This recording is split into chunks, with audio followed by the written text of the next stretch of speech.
The room had a strange, frozen quality to it. What the room held did not readily explain it. There was a desk and 2 chairs, and 3 bookshelves that rose high and disappeared into gloom. A fabulously diverse array of books filled the shelves, but their colors seemed faded, like they were replicas made from a vintage photograph. Perhaps that was it. Or perhaps it was the fact that through the half-hearted bars of light that crisscrossed the grays of the room, particles of dust seemed to hang still, as if suspended in place by an invisible hand.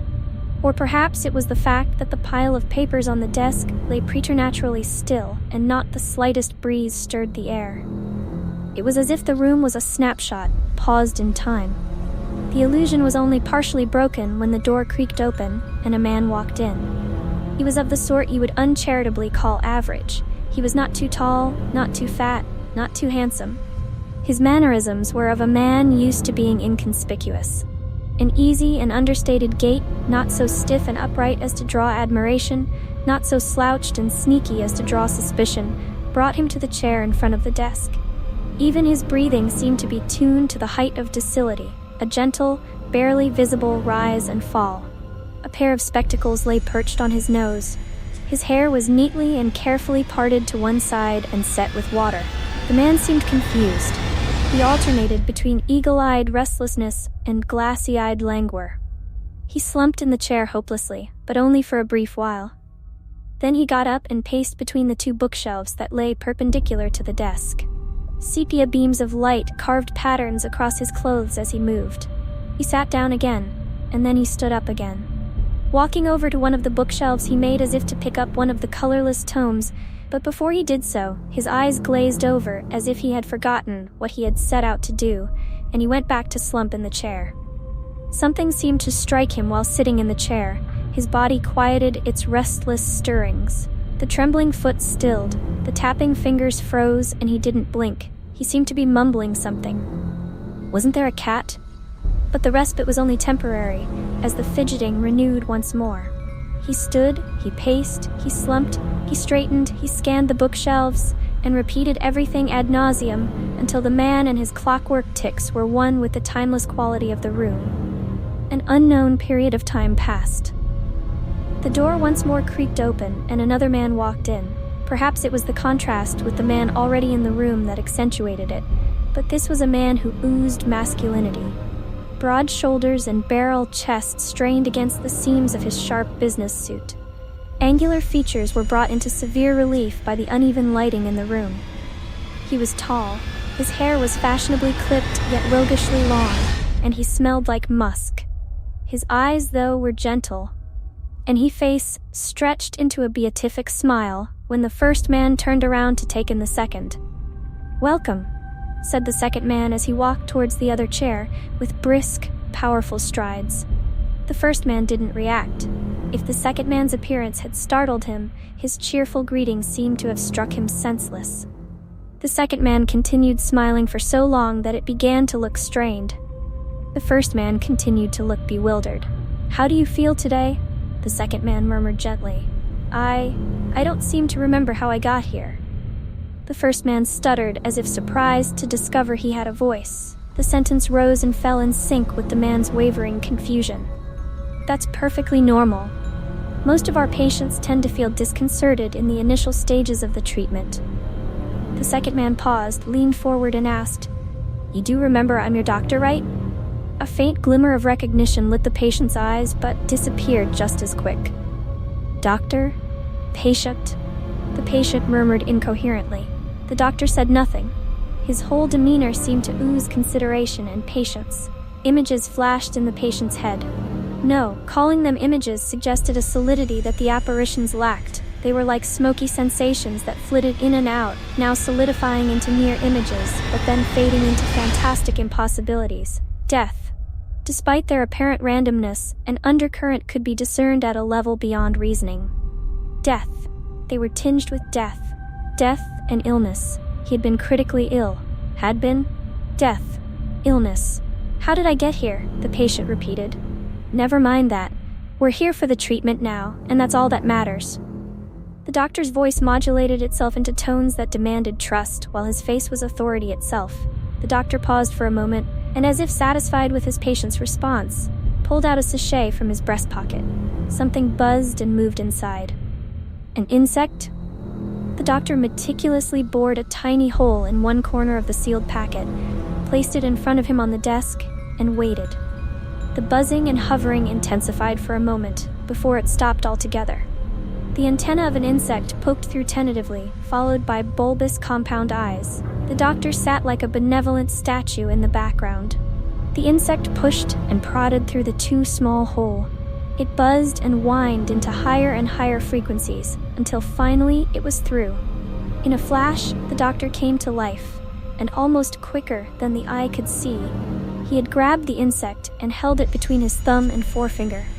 He jutted his hand out as if to show his kill to the patient, who watched in horrified fascination but said nothing. The little insect struggled every which way, but the doctor's grip was secure. He did nothing for what seemed like minutes, but in a startling burst of action, ripped out one of the insect's 4 wings. The whining and buzzing seemed to reach a crescendo. The doctor smiled and looked up at the patient again. Then the second wing was plucked out with surgical delicacy and placed gently on the desk alongside the first.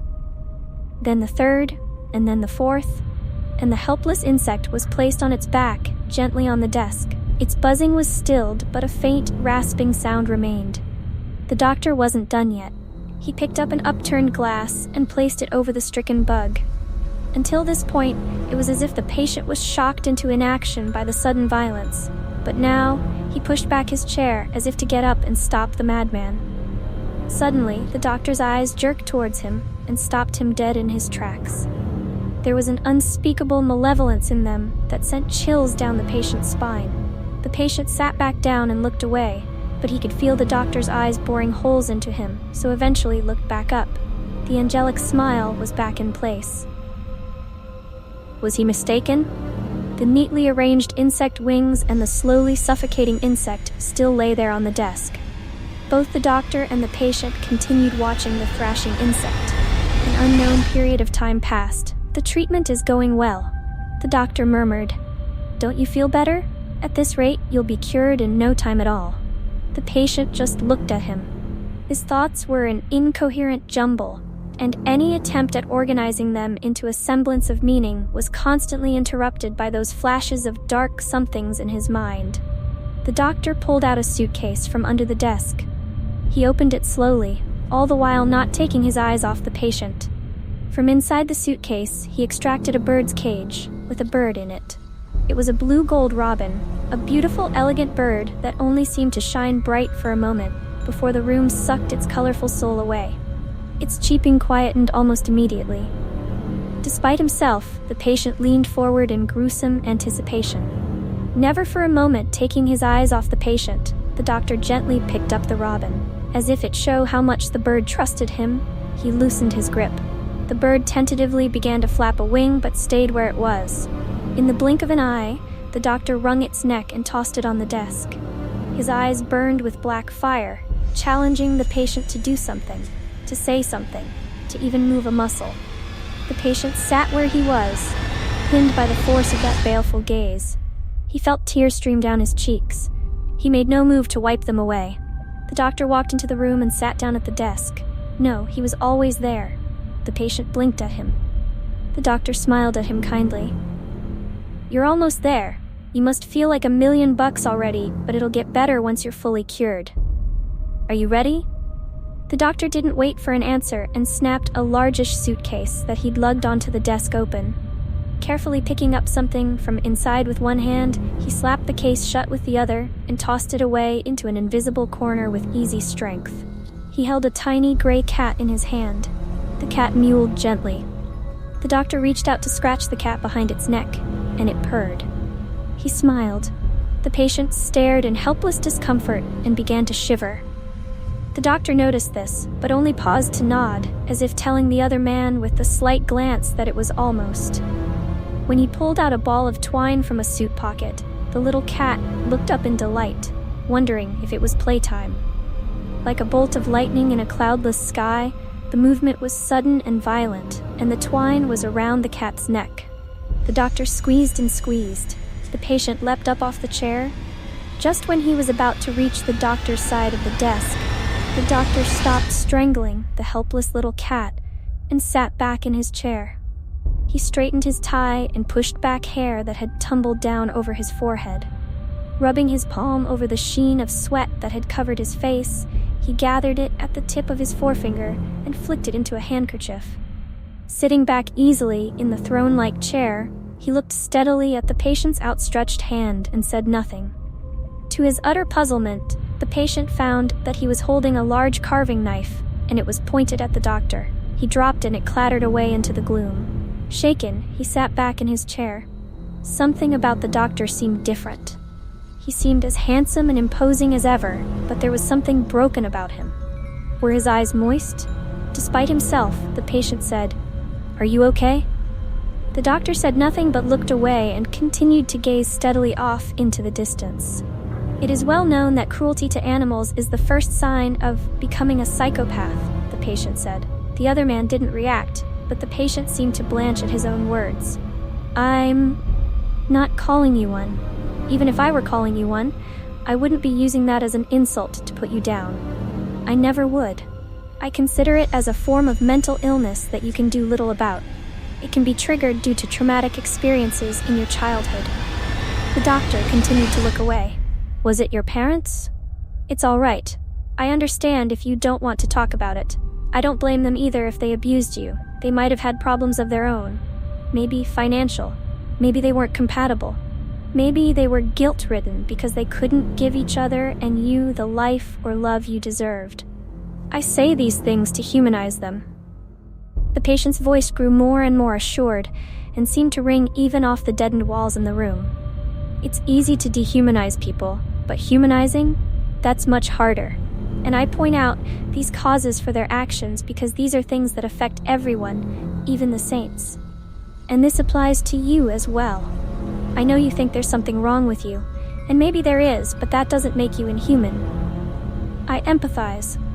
With those two words, a thunderclap boomed in the patient's mind. Images, solid, after shadows no more, flooded into his brain. Memories. They were memories. Were they? They almost seemed too real, but they were though, and he perceived this with axiomatic conviction. He hadn't been ill after all. Murder. It had been murder. The image of a handsome man, slightly out of focus, except for his mouth that spread in a rictus of animal pleasure. That man had been in his house, and that man had killed him. Smiling. Pain, searing, burning, intense pain in his neck. He had been choked to death. Suddenly his eyes snapped back into focus, and he was back in the room. The doctor was now looking at him. There was something familiar about the half-smile on his face. It seemed outwardly friendly, but it gleamed metal. There was no trace of the trembling self-pity that had seemed possess him only a moment ago. "You never learn, do you?" Tightly coiled anticipation, but with the unmistakable tinge of sadness, suffused his voice. The doctor looked at the knife in the patient's hand. "One act. Justice, wouldn't it be? And your forever journey can continue." The doctor locked eyes with the patient. "But you won't." In a fraction of a second, the doctor had got up off his chair, spanned the distance between their chairs, and hovered over him like a shadow of evil, cutting off all light. The twine was around his neck, squeezing. A burning sensation began at his neck and seemed to sink into his lungs as he began to choke. At the same time, the memory of another burning grew in lockstep with the pain of now.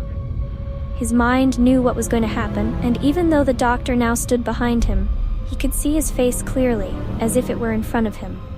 The fashionably longish hair that tumbled over his forehead, the teeth gritted and bared as if in the throes of unbearable passion. The sounds of gasping and moaning filled his mind. A red mist began to eat away at his field of vision with implacable voracity, until all he could see was a tiny circle of light, like the infinitely deep but narrow tunnel of a telescope's lens. In that circle of light, a cat lay, looking at him expressionlessly and mewling. In that room of timeless stillness, a room creaked open. A man walked in. He was of the sort you would uncharitably call average. He was not too tall, not too fat, not too handsome. His mannerisms were of a man used to being inconspicuous.